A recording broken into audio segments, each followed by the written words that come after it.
오늘 고린도 후서의 말씀인데요. 고린도 후서의 주된 그 스토리 중에 하나는 바울의 사도권에 대한 변호예요. 그러니까 내가 진짜 사도다라고 하는 것을 변호하는 내용. 그러니까 고린도전서와 후서 사이에 어떤 일이 있었냐면 바울이 한 곳에서 선교를 막 10년, 20년 이렇게 하지 않았습니다.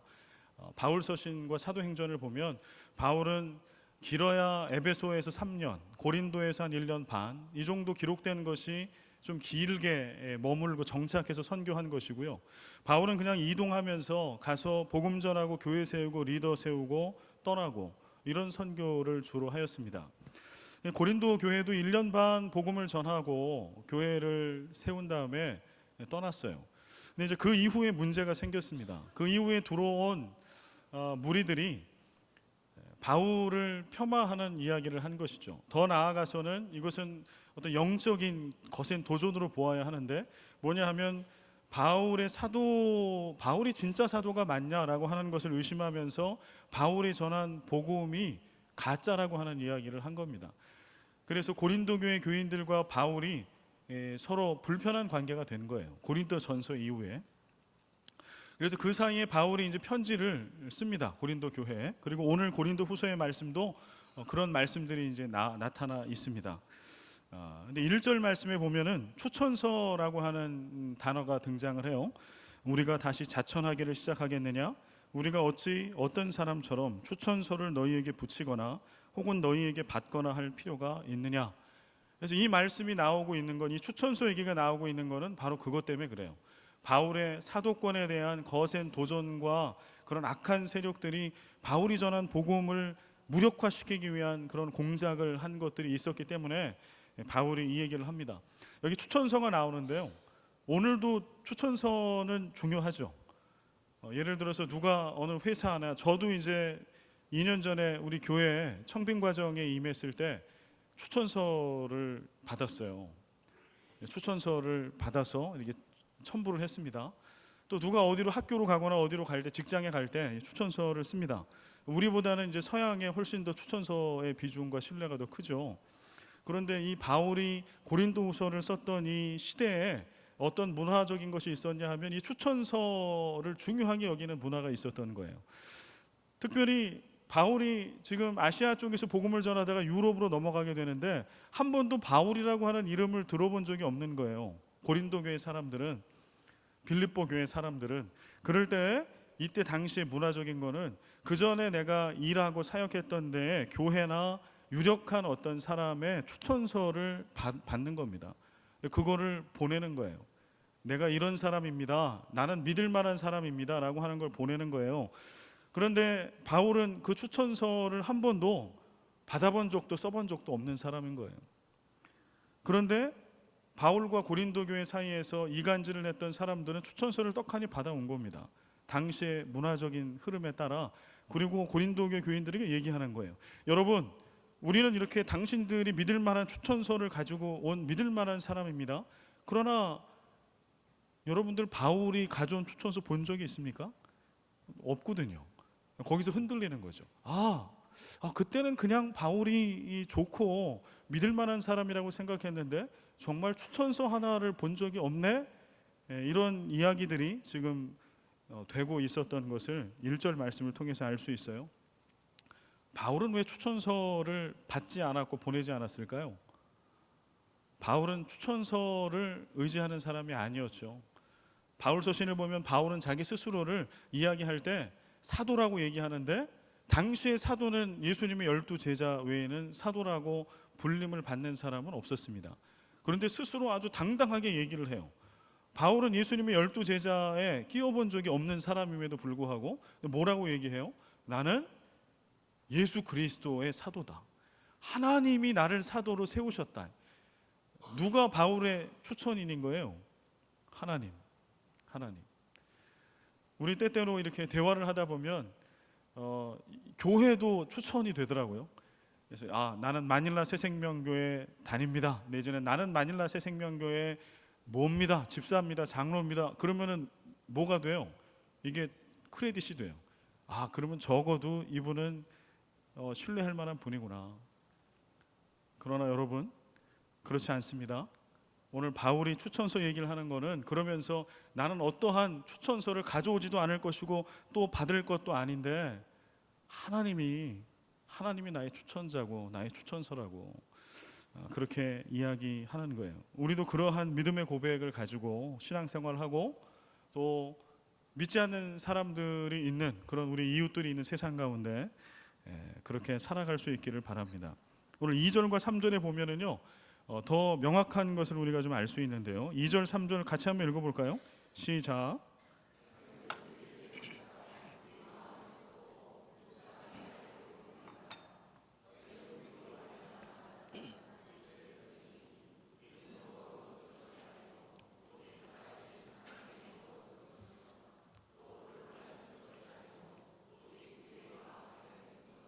예, 아멘. 바울이 왜 나는 추천서가 필요 없는가를 얘기해요. 왜 필요가 없는가 하니 하나님의 성령이 직접 쓰신 편지 너희가 나에게 내가 너희에게 그렇기 때문에 우리는 굳이 사람을 들먹여서 어떤 교회의 이름을 들먹여서 그런 추천서를 가지고 나를 신뢰해 달라고 굳이 얘기할 필요가 없다 이렇게 얘기합니다. 오늘 본문에 보면은 3절에 우리로 말미암아 나타난 그리스도의 편지, 고린도 교회 교인들을 향해서 바울이 이렇게 얘기해요. 우리로 말미암아 나타난 그리스도의 편지들이다 너희는 이렇게 얘기합니다. 영어 NIV 성경을 보면은요 이렇게 써져 있어요. A letter from Christ, the result of our ministry 이렇게 되어 있습니다. 넘겨주십시오. 한글에는요 우리로 말미암아 이렇게 써져 있어요. 우리 때문에 너희들이 그리스도의 편지가 되었다라고 이렇게 쓰고 있는데요. 이거를 헬라어 성경으로 들어가 보면 여기에 뭔가 좀 하나 생략된 단어가 있어요. 뭔고 하니 디오코네오라고 하는 단어인데요. 이 단어의 뜻은 수종을 들다라고 하는 뜻이에요. 그럼 무슨 이거를 좀 이 의미를 넣어서 좀 번역을 해보면 우리가 너희에게 종이 되어서 수종을 드는 그것 때문에 그거를 통해서 너희가 그리스도의 편지가 되었다라고 하는 뜻입니다. 근데 NIV 성경에 보면 이 의미를 좀 더 담아놨어요. 그건 뭔고 하니 our ministry라고 하는 단어입니다. 보통 이 NIV 성경을 저도 이제 이 헬라어를 보기 이전에 이 영어 성경만 딱 보니까 그냥 우리의 사역의 결과, 너희들은 우리의 사역의 결과물이다. 뭐 이 정도 해석이 되더라고. 더 나아가서 뭐 다르게 좀 번역해 보면 너희들은 우리의 목회의 결과다. 그리스도의 편지로. 뭐 이 정도 번역되는데요. 그런데 미니스트리라고 하는 단어의 어원을 살펴보면 라틴어의 미니스테리움이라고 하는 단어에서 미니스트리가 나왔는데요. 미니스테리움이라고 하는 단어의 본래의 뜻은 봉사, 섬김이에요. 그러니까 이 영어 성경이 조금 더 원어의 의미를 담고 있는 겁니다. 그냥 어떠한 사역을 통해서가 아니라 종이 노예가 주인을 수종드는 그런 행위를 통해서 너희가 그리스도의 편지가 되었다. 지금 바울은 사실은 고린도 교회 교인들에게 수종드는 일을 한 적은 없어요. 바울이 했던 거는 뭔가요? 예수 그리스도의 복음을 전했죠. 가르쳤죠. 그들을 제자 삼는 일을 했습니다. 근데 그 의미를 신앙적으로 그는 이렇게 푸는 거예요. 내가 한 거는 그냥 노예와 종으로 너희들을 수종든 것뿐이다. 종이 수종드는 게 그렇게 가치 있는 일은 아니죠. 내가 너희들에게 한 것은 그냥 노예와 종이 수종드는 거 그 정도의 일을 한 것뿐인데 그 일을 완성시키신 분은 3절에 오직 살아계신 하나님의 영으로 하나님의 영 성령께서 모든 일들을 너희를 그리스도인 삼으셨고 너희를 교회 삼으신 모든 일들을 이루셨다라고 바울은 그렇게 고백하고 있습니다.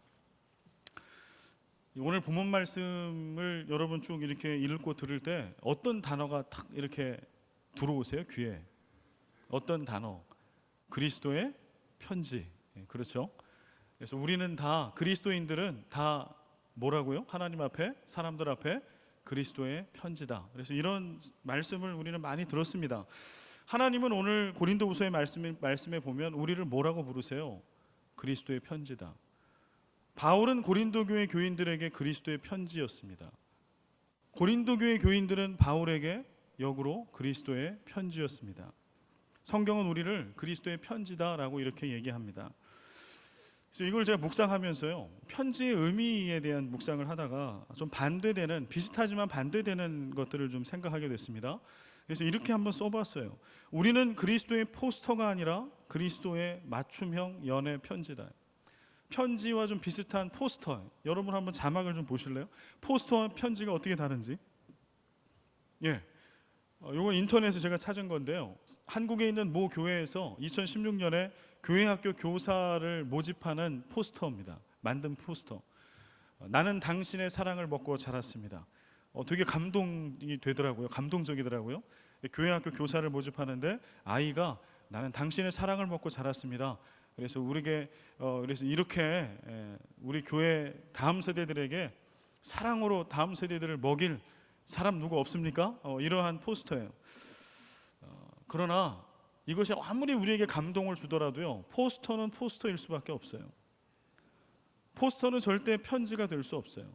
포스터의 한계는 뭘까요? 그러면 그 다음에 연애 편지 한번 보여주실래요? 편지.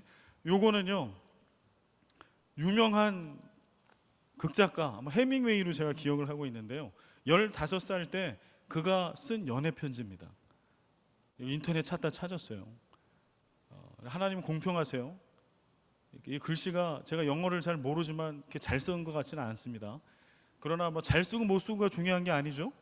연애 편지를 받았다는 게 중요하죠. 쓴 게. 여러분 우리 자매님들 다 받아보셨죠? 지금 남편들한테 다 받아보셨죠? 이 안에 쓰여진 내용은 연애 편지. 맨 위에 보면은 to라고 하는 글자가 보일 거예요. to. 연애 편지는 반드시 수신자가 있어요. 누구나 답을 편지 쓰는 일은 없어요. to 누구 사랑하는 누구에게, 사랑하는 은정에게. 여러분도 다 있잖아요. 사랑하는 사람이. 사랑하는 누구에게. 포스터는 이래요. 좀 제가 의미를 좀 구별하기 위해서 좀 함부로 얘기해 볼게요. 포스터는 아무나 보라는 거예요. 아무나 봐라. 그리고 아무나 와라. 아무나 그 내용 보고 아무나 감동이 되고 마음이 움직이면 아무나 와라라고 하는 거예요. 그런데 편지는요, 아무나가 아니에요. 딱 한 사람, 어떤 한 사람, 그 사람을 마음에 두고 그 사람에게 씁니다. 그 사람을 향한 나의 진심을 담습니다. 그래서 편지는 아무나 보라가 아니고 너만 봐라. 너만 봐. 너만을 위한 거야. 그런데 하나님은 우리를 뭘로 쓰셨다고요? 포스터가 아니에요. 복음을 그냥 여기저기에, 자, 여러분 복음을 들으십시오. 들을 사람 듣고 올 사람 오고, 우리를 그렇게 만드신 것이 아니라고 하는 거예요. 맞춤형 연애 편지. 75억 인구 중에 딱 한 사람, 바로 나를 위해서 쓰신 편지. 그리고 우리를 누군가 75억 중에 딱 한 사람을 위해서 우리를 그리스도의 편지로 써서 우리를 그를 향해 보내십니다. 여러분 이것을 기억하시기 바랍니다. 두 번째는요, 사람이 추천서를 써도요, 그게 가치가 있어요. 어느 대학교의 총장이 추천서를 써서 어느 담임 목사 청빙하는데, 내지는 어떤 제자가 교수로 어느 신학교를 갈 때 그 총장님이 추천서를 써주면 이거 가치 있는 거예요, 없는 거예요? 가치 있죠. 그런데 오늘 뭐라고 성경은 얘기하고 있는 거 아니? 하나님께서 그리스도의 영으로, 하나님의 영 성령으로 친히 우리를 쓰셨다라고 얘기합니다. 우리는 그런 존재들입니다. 그런데 문제는 우리가 그리스도인으로 살아가면서 이것을 잊어버리고 살 때가 너무나 많이 있어요. 아니, 좀 더 제가 강하게 얘기하면 우리는 이 사실을 잘 믿지 않는 것 같아요. 우리는 우리가 주님이 친히 쓰신 나만을 위해서, 75억 명 중에 한 명인 나만을 위해서 하나님 아버지께서 성령으로 쓰신 편지라고 하는 것을 자꾸 망각해요. 믿지 않아요. 그렇지 않다라고 생각해요. 그래서 편지 말고 무엇인가 다른 어떤 것들을 더 채우고 들고 가야 누군가가 나를 신뢰해주고 내가 전한 복음을 믿어줄 거라고 우리는 생각합니다. 철학적, 신학적, 성경적 지식, 도덕과 윤리, 뭐 이런 온갖 지식으로 학위로 무장하고 그렇게 무엇인가 얘기를 해야 그 사람이 당신이 얘기하는 것을 내가 믿겠습니다 라고 생각할 거라고 우리는 오해하는 거예요. 그러나 이러한 오해는 실상 우리가 하나님 앞에 어떤 존재인지를 잘 알지 못하기 때문에 벌어지는 일입니다. 여러분들은 여러분 스스로 그리스도의 편지라고 하는 것이 믿어집니까? 하나님이 직접 쓰신 편지요. 근데 말씀을 제가 준비하면서 또 묵상을 하는 과정 가운데 내가 그리스도의 편지구나, 하나님이 성령으로 나를 쓰셨구나 라고 하는 게 잘 믿어지지 않는 것은 어떻게 보면은 당연한 거일 수 있겠다는 생각을 했어요. 왜냐하면 성경이 우리가 어떤 존재인지를 아주 적나라하게 우리에게 말해줘요. 로마서 3장 10절부터 18절 말씀, 성경이 우리가 어떤 존재인지를 말해줘요. 그래서 우리는 이 말씀을 알기 때문에 그리스도의 편지, 성령이 직접 쓰셨어, 이 말씀이 가슴에 와닿지 않는 거예요. 우리 같이 한번 읽어볼까요? 로마서 3장 10절부터 18절 시작. 기록된 바 의인은 없나니 하나도 없으며 깨닫는 자도 없고 하나님을 찾는 자도 없고 다 치우쳐 함께 무익하게 되고 선을 행하는 자는 없나니 하나도 없도다. 그들의 목구멍은 열린 무덤이요 그 혀로는 속임을 일삼으며 그 입술에는 독사의 독이 있고 그 입에는 저주와 악독이 가득하고 그 발은 피 흘리는데 빠른지라. 파멸과 고생이 그 길에 있어 평강의 길을 알지 못하였고 그들의 눈앞에 하나님을 두려워함이 없느니라. 아멘. 성경이 얘기하는 우리의 실상, 그런데 10절에 보면 기록된 바 의인은 없나니 하나도 없으며 예외가 없다는 거예요. 근데 어느 정도로 우리의 실상이 비참하냐 하면 우리의 목구멍은 열린 무덤이래요. 여러분, 무덤이 열리면 어떤 일이 생길까요? 이게 봉분이 있고 이렇게 겉으로 볼 때는 이렇게 돼 있기 때문에 그냥 무덤이구나 이렇게 생각하죠. 그 무덤이 열리는 거 생각해 보셨어요, 여러분? 이장할 때 어르신들은 보셨죠? 이장하면 특별히 밑에 물이 있고 이러면은요, 처참합니다.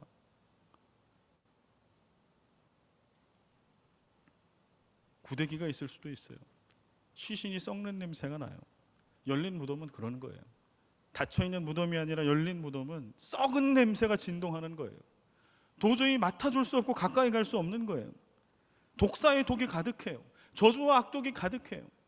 근데 정말 우리를 보면 아멘인 것 같지 않아요? 하나님께서 사랑해서 부부로 맺어주셨는데, 그래서 우리가 부부가 되고 자녀를 낳고 가족이 되었는데, 때때로 우리는 약이 아니고 복이 아니고 독을 내뿜는 때도 많이 있잖아요. 남편이 아내를 아프게 하고 아내가 남편을 아프게 하고 부모가 아이의 가슴에 대못을 박을 때도 있고요. 자녀들이 저처럼 부모의 가슴에 대못을 박을 때도 있고요. 그리스도 안에 한 가족이 되었으나 우리가 서로가 서로를 향해서 당신은 그거밖에 못하냐고, 당신이 목사고 당신이 장로고 당신이 권사냐고, 당신이 선교사냐고, 우린 이러면서 독을 내뱉고 저주와 악독으로 일삼을 때가 사실은 많이 있어요. 그래서 우리는 이 말씀을 받으면 내가 그런 존재라고 그냥 믿어버려요. 나는 썩은 냄새, 감당할 수 없는 시신이 썩는 냄새, 구데기가 득실거리는 살아있는 사람과 인격체가 함께할 수 없는 그런 아주 더럽고 오염돼서 어떠한 선한 영향력을 내 가족이라 할지라도 전할 수 없는 그러한 무가치한 존재라고 생각해요. 그러나 이런 마음들이 우리 가운데 있기 때문에 우리가 그리스도의 편지라고 하는 말씀을 아무리 골백 번 들어도 우리 스스로 아멘이라고 여겨지지가 않아요. 성령께서 우리를 쓰셨다라고 하는 게 믿어지지가 않아요. 그런데 성경은 여기까지 알면 안 되는 거죠. 이건 진리가 반밖에 없는 겁니다. 변화된 실상을 우리가 알아야 돼요. 예수 믿고 우리가 지금 현재 무엇인지를, 예수 믿고 복음이 들어오기 전에 우리의 실상은 로마서 3장이 얘기한 바로 그것입니다. 그리고 때때로 우리는 부족하기 때문에 이러한 일들을 가족관계 속에서 신앙 공동체 가운데 행할 때도 있어요. 그러나 우리의 진짜 존재는, 변화된 존재는 그렇지 않다라고 하는 거예요. 성경은 뭐라고 얘기하는 거 아니? 고린도후서 2장 14절 15절, 오늘 본문의 바로 앞에 있는 말씀인데요, 여기도 우리가 잘 알고 있는 단어가 나와요. 14, 15절 같이 한번 읽어볼까요? 시작. 항상 우리를 그리스도 안에서 이기게 하시고 우리로 말미암아 각처에서 그리스도를 아는 냄새를 나타내시는 하나님께 감사하노라.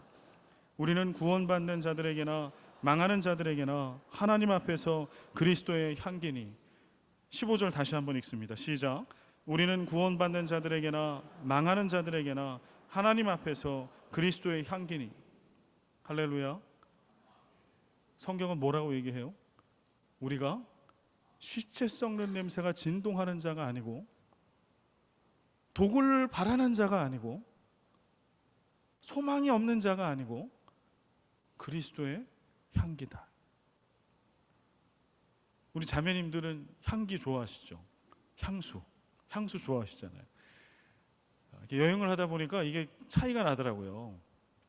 남자들은 향수 별로 관심 없거든요. 그냥 보지요. 그런데 자매들은 보니까 가서 일일이 다 이렇게 어디 종이 같은 데 뿌려가지고 이렇게 다 맡아보고, 제 아내도 보니까 아주 재밌게 놀더라고요. 가서 다 맡아보고 아름다운 향기요. 내가 어떤 냄새가 나더라도 그거 저도 주일날은 향수를 뿌려요. 땀나면 또 여러분들 불쾌하실까봐, 말씀 은혜롭게 은혜 받고 나가는데 땀내 막 나면은 그게 사그라들까봐 제가 아름다운 그 냄새를 뿌리고 옵니다. 그런데 성경은 우리에게 그렇게 얘기해요. 너희들은 시체 썩는 냄새가 진동하는 절망스러운 존재가 아니다. 그런 너희들을 그리스도의 향기 나는 향수와 같은 그 아름다운 향기를 내는 자로 내가 너희들을 바꾸어 버렸다 라고 말씀하세요. 여러분 믿어지시나요? 옆에 있는 분을 좀 바라보시죠. 예배 오신 옆에 있는 분, 어떻게 향기가 나는 것 같습니까? 옆에 좀 보시면서 이렇게 좀 고백해 볼까요? 뭐 나든 안 나든, 안 나는 거는 못 맞는 사람이 문제인 거죠. 이제 고백하겠습니다. 당신은 그리스도의 향기입니다. 자, 시작. 당신은 그리스도의 향기입니다. 당신의 향기가 참 아름답습니다.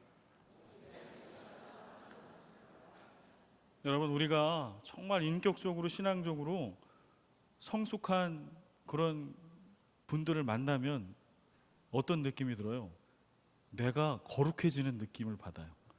이번에 제가 선교사 2주 훈련 받으면서 그런 선배 선교사님들, 막 선교지 30년, 37년 막 이렇게 미니멈 25년 이상 사역하신 5명의 선배 선교사님들이 가르쳐 주셨는데요. 그분들의 얘기를 듣고 있으면은요, 나는 거룩해지지 않죠. 우리가 뭐 얘기 서로 한다고 우리가 어떻게 거룩해지겠어요? 그리스도의 보혈로만 거룩해지죠. 그러나 느낌에 그런 신앙적으로 예수 닮은 분들하고 얘기만 하더라도요, 내가 좀 순화된 것 같고 거룩해진 것 같아요. 그런데 오늘 성경은 우리에게 그렇게 얘기하는 거예요. 얘들아, 네가 막 그렇게 존경하고 하는 누구만 향기를 뿜어내고 너희들에게 선한 영향력을 끼치는 것이 아니라 너희 모두가 다 아름다운 향기를 품어내는 나의 향기다 라고 말씀해 주시는 거예요. 그리스도의 향기의 구체적인 의미는 14절에 그리스도를 아는 냄새. 우리가 말하고 행동하고 우리가 일하고 하는 모든 것들을 통해서 향기가 뿜어져 나간다라고 하는 것은 누군가가 나를 보고 그리스도를 알게 된다라고 하는 거예요. 여러분 놀랍지 않아요? 어떻게 나를 통해서 예수를 알죠? 어떻게 예수를 알 수 있을까요? 제가 목사로 설교자로 이 강단에 서 있지만 은혜 받았습니다라고 하는 말씀을 들을 때, 또 여러분들이 그런 눈빛을 보내실 때 저는 신기해요. 어떻게 그럴 수 있지? 주님이 하시면 가능하죠. 우리는 그리스도의 향기입니다. 예수 믿기 이전에, 은혜 받기 이전에, 변화되기 이전에 우리가 예수를 믿고 구원받았다라고 하는 것은요, 화학적인 변화가 우리 가운데 일어나는 거예요. 근데 어떤 분들은 그렇게 생각 안 하는 분들이 있어요. 그냥 물리적인 변화가 조금 일어나는 거라고 생각해요. 예수 믿고 교회 다니고 세례 받고 하면 조금 착해지는 거라고 생각해요. 조금 더 윤리적인 사람이 되는 거라고 생각해요.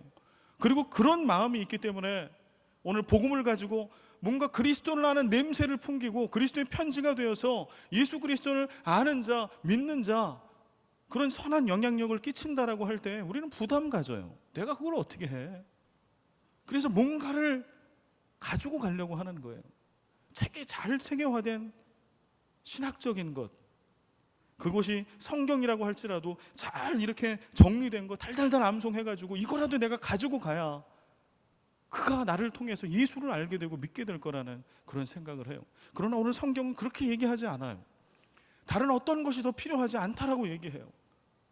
우리가 그리스도의 향기요, 우리가 그리스도의 편지 자체라고 성경은 얘기합니다.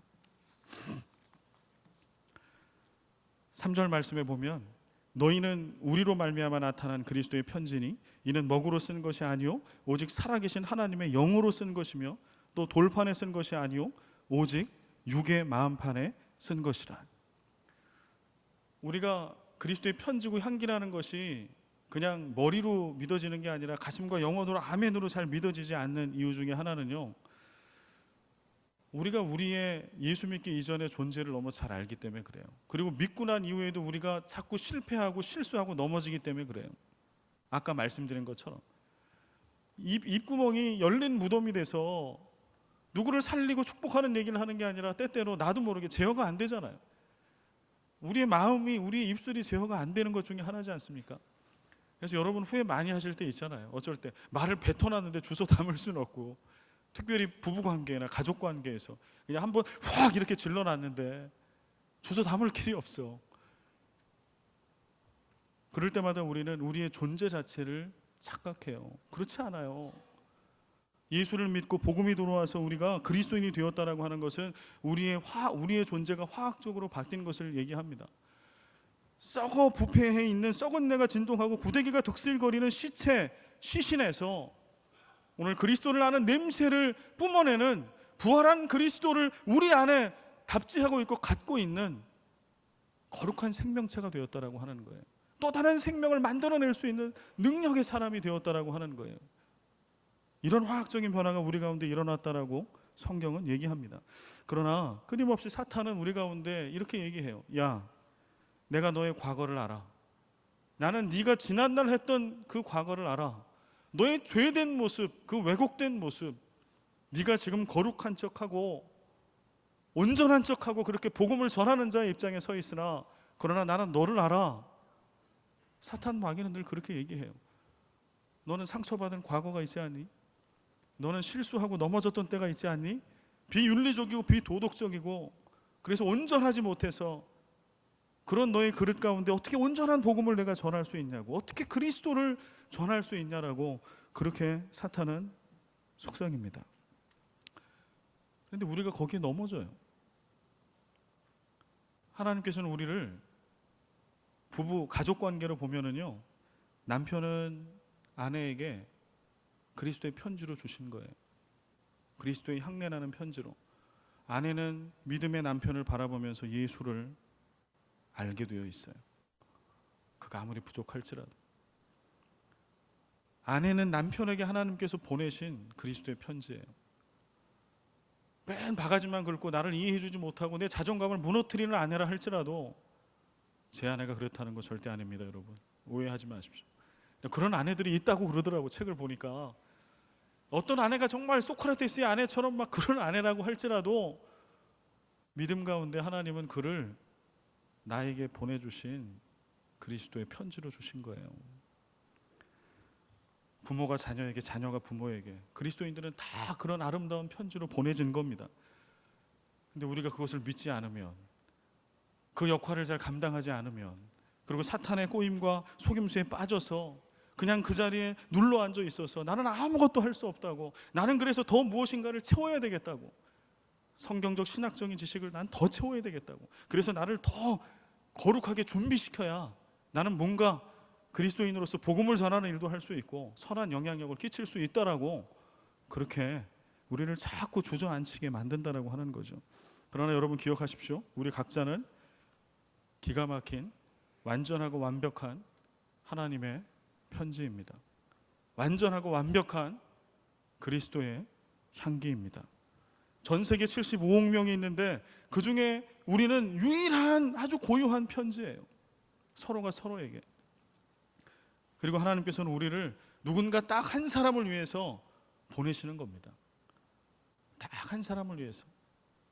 제가 이번에 말씀드린 것처럼 2주간 이제 쿠알라룸푸르에서 선교사 파송, 선교사 영입 교육이라고 하는 걸 받았는데요. 이 교육은 뭐냐 하면은 기존에 이제 선교 사역을 하고 있는 분들 중에 이제 교단의 파송 선교사의 신분을 갖기를 원하는 분들을 모아서 교육을 하는 거예요. 근데 이 교육이 10년 만에 있었습니다. 보통은 한국에서 선교사 나가기 전에 한 달을 교육을 하는데, 이렇게 이미 사역하는 분들을 모아서 훈련을 시킨 게 10년 만에 있었다고 하는데, 이 10년이 어떻게 딱 맞아서 이번에 저희 부부가 갔다 왔는데요. 이번에 가서 37명 13개 나라에서 오신 동료 또 선배 선교사님들과 얘기하면서 여러 이제 그들의 개인적인 스토리를 듣게 됐어요. 깨어진 가정에서 낙심하며 상처 가운데 살았던 자들, 자살을 시도해봤던 자들, 말라리아, 댕기를 포함한 풍토병으로 선교지에 가서 정말 죽었다가 살아난, 지금도 건강이 좋지 않은 분도 있고요. 어떤 분은 이혼해서 자녀 달랑 하나 데리고 지금 선교지에서 외롭고 쓸쓸하게 또 그렇게 선교하는 분도 계셨고요. 선교지에 아이들을 데리고 갔는데 갑작스럽게 이 아이들이 하나둘 아픈 거예요. 그것도 그냥 감기 이런 게 아니고 큰 대수술을 받아야 되는, 혹시 죽을 수도 있고 큰 장애를 가질 수도 있는 그러한 질병에 아이들이 차례대로 그렇게 아픈 거예요. 이 선교사님이 자책을 하는 거죠. 내가 선교사이기 때문에 죄 없는 내 자녀들을 선교지에 데리고 가서 내가 이들을 이렇게 아프게 만드는 건 아닌가요? 상처를 가지고 있더라고요. 그게 힘드니까 부부관계도 이제 힘들어지기도 하고요. 또 어떤 선교사님은 아내가 건강을, 선교지 간 지 이제 적어도 한 5년 이상이 됐는데 아내가 건강을 잃고 이제 수술을 하게 된 거예요. 제가 페이스북에서 이제 봤는데요. 거기다 이제 기도 부탁을 하면서 이렇게 썼더라고. 기도해 주십시오. 제 아내가 지금 수술실에 들어갔습니다. 그런데 제 마음에 저 때문에 제가 선교사로 선교지에 가면서 제 아내를 억지로 끌고 가서 내가 그를 잘 돌보지 못해서 지금 제 아내가 아픈 것 같아서 제 마음이 너무 무겁다고, 그거를 위해서 기도해 달라고 하는 그런 글을 보았습니다. 어떤 분은 선교지에 지금 30년 가까이 계신 분인데 자녀 중에 한 명이 삐뚤어 나간 거예요. 한 명은 잘 자랐어요, 딸은. 근데 아들은 삐뚤어 나갔어요. 들어보니까 막 엄청나더라고요. 미국에서 공부할 때 어떤 한 도시 그 학교 전체에 수천 명이 다니는 학교에 짱했대요, 짱. 아이가 짱을 하니 부모가 얼마나 학교를 불려 다녔겠어요, 선교사님이. 그 아이 때문에 학교를 불려 다니고 나 때문에 이 아이가 이렇게 망가진 것은 아닌가 마음 아파하고, 물론 지금 그 아이가 변화되어서 좋은 대학에 좋은 직장에 진학했다는 얘기를 들었는데요. 선교사님들의 모습 하나하나를 이렇게 들어보니까 참 그들된 모습으로 열방 가운데 복음을 전하고 예수 그리스도 닮은 제자를 만들어 나간다? 제가 볼 때 택도 없어요. 좀 더 온전한 분을 보내셔야죠. 여러분이 그리고 있는 선교사는 어떤 모습입니까? 좀 우리보다는 더 믿음이 좋은 분 아니에요? 우리보다는 더 온전한 분 아닙니까? 우리가 그냥 딱 들어도 반듯하고 흠없고 깨어짐이 없고, 그런데 제가 만나고 들었던 많은 사역자들, 이번뿐만 아니라 제가 살아가면서 목회하면서 만났던 수많은 능력 있게 사역하는 많은 사역자들을 보면은요, 아픔이 있고 깨어짐이 있어요. 듣고 있으면 도대체 그 깨어짐과 그 상함으로 어떻게 누군가를 끌어안고 온전케 할지 퀘스천 마크 투성이에요. 저도 마찬가지. 제가 저를 봐도, 저 늘 여러분들에게 많이 오픈해 드렸잖아요. 제가 저를 봐도 저는 그런 가족 간의 상처가 있었고 아픔이 있었고 여전히 그것이 회복되는 ING 가운데 있는데, 그런 제가 강단에서 가정 얘기를 하고 말씀과 복음을 선포하고 이럴 때 이거를 듣고 변화될 건가, 진짜 은혜를 받을 건가? 그래서 정말 부부관계가 깨어지고 가족관계가 깨어지고 아픔 가운데 있는 성도들이 이 복음의 말씀을, 제가 전한 이 복음의 말씀을 듣고 예수 닮을 건가, 희망을 가질 건가라고 하는 거예요. 늘 제 안에는 그런 퀘스천 마크가 있어요. 그러면서 주님을 의지하고 단에 섭니다. 여러분은 어떠십니까? 그런데 놀랍게도 37명의 선교사들 13개국에서 그들이 어떤 사역을 하고 있는지를 보고를 하는데요, 놀랍더라고요. 정말 놀라운 사역을 저 케냐에서, 브라질에서, 멕시코에서, 저 중국에서, 말레이시아에서, 인도네시아에서, 오만에서, 여러 나라에서 그분의 얘기를 듣고 그분의 존재됨을 보면 절대 그 일을 할 수 없는데 나라를 살리고 도시를 살리고 민족을 살리고 아이들에게 미래를 심어주고 희망을 심어주는 그러한 일들을 하고 있더라고요.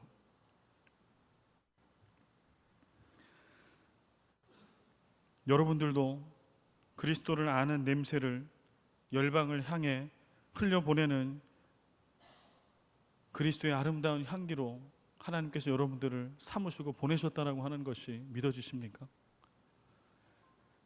하나님께서 이 온 열방 75억의 열방을 구원하시고자 여러분들을 75억 명 중에 단 한 사람, 그 사람에게 보내시기 위해서 발송한 여러분들이 그리스도의 편지라고 하는 것이 여러분 믿어지십니까? 여러분들이 마음에 성에 차지 않아 하고 있는 남편이라 할지라도 75억 명 중에 단 한 사람, 내가 남편이라고 부르는 바로 그 한 사람, 그를 위해서 하나님께서 여러분을 그리스도의 편지로 써서 보내셨다라고 하는 그 사실이 믿어지십니까? 하나님이 우리를 필리핀 땅에 보내주셨는데, 아까 우리가 기도했던 민다나오의 저 마라위에 있는 20만 명이 넘는 그런 이재민들, 오늘도 죽어가고 있는 사람들, 오늘도 굶어 죽어가고 있는 절대 빈곤에 있는 정말 수많은 우리의 이웃들, 그 한 사람 한 사람 그를 살리기 위해서 하나님이 여러분과 저를 그 한 사람을 위한 편지로 보내셨다라고 하는 게 믿어지십니까? 이 편지를 다른 어떤 것으로 대체할 수 있을까요? 이것을 전 세계에서 가장 유명한 신학교를 나온다고 이 편지를 대신할 수 있을까요? 어떠한 학위로 잘 세련되게 준비된 어떠한 매뉴얼로 이것을 대체할 수 있을까요? 그렇지 않습니다. 제가 이제 4주간, 그 중에 2주는 이제 오늘 설교를 했지만 2주간은 강단을 비웠는데요. 그래서 우리 교육자들이 이제 강단에서 설교를 했습니다. 교육자들끼리 카톡방에 어떤 전도사님이 기도해 달라고 올렸어요. 이제 처음 우리 교회 부임해서 어른들 예배 처음 설교하는 건데, 저 잘할 수 있게 기도해 주세요. 그래서 제가 이렇게 썼어요. 전도사님은 이번 주에 말씀 선포할 그 강단에 하나님의 최선입니다. 전 세계 가장 유능하고 유명한 강사가 있고 목사가 있고 설교자가 있다고 하더라도 하나님 그를 세우지 않은 거라고, 전도사님을 세운 거라고. 담대하게 가서 하나님 전하라고 하는 말씀, 준비한 말씀 담대하게 전하십시오. 분명히 은혜 받을 겁니다. 내가 말씀, 담임 목사인 내가 말씀 전할 때보다 더 큰 은혜가 있을 거라고. 근데 어떻게 그렇게 됐나요? 궁금합니다. 그래서 그런 은혜가 아마 임했을 줄로 믿습니다.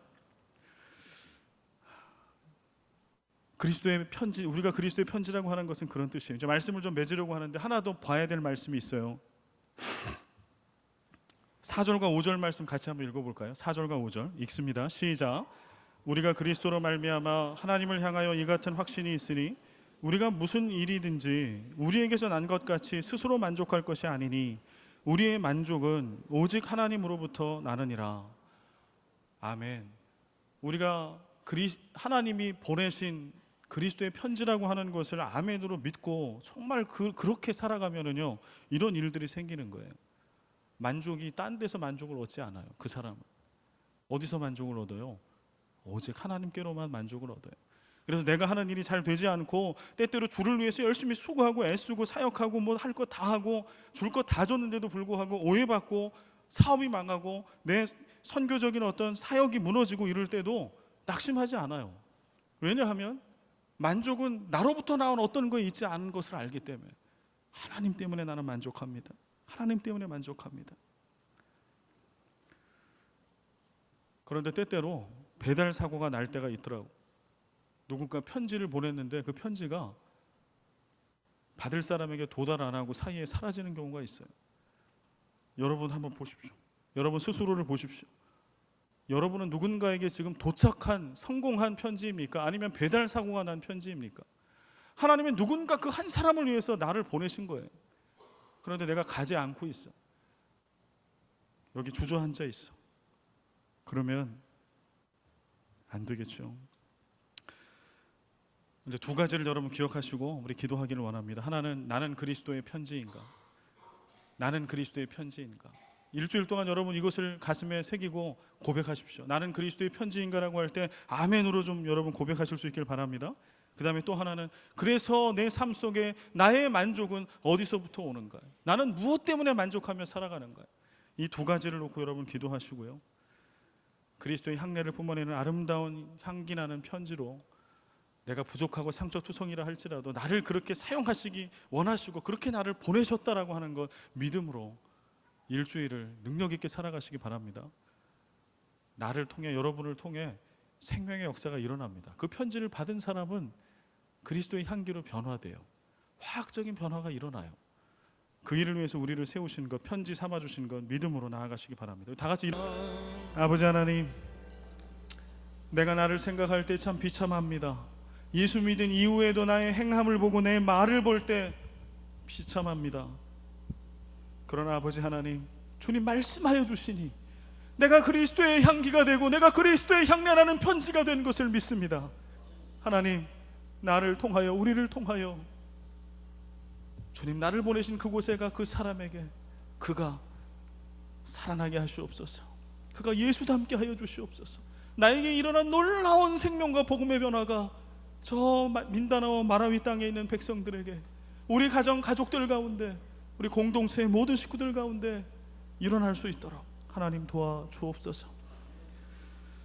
이제는 우리 주 예수 그리스도의 은혜와 아버지 하나님의 끝없는 사랑과 성령의 교통하심과 역사하심이 그리스도의 향기나는 편지가 되어 그 귀한 복음의 사명 있는 곳곳에서 나를 보내신 그곳에 가서 잘 감당하기를 다짐하는, 생명으로 또 다른 생명을 낳는 그 사명을 감당하기를 다짐하는 예배 가운데 나온 모든 주의 백성들 머리머리 위에, 그 가정 위에 이제와 영원히 항상 함께 계시기를 간절히 축원하옵나이다.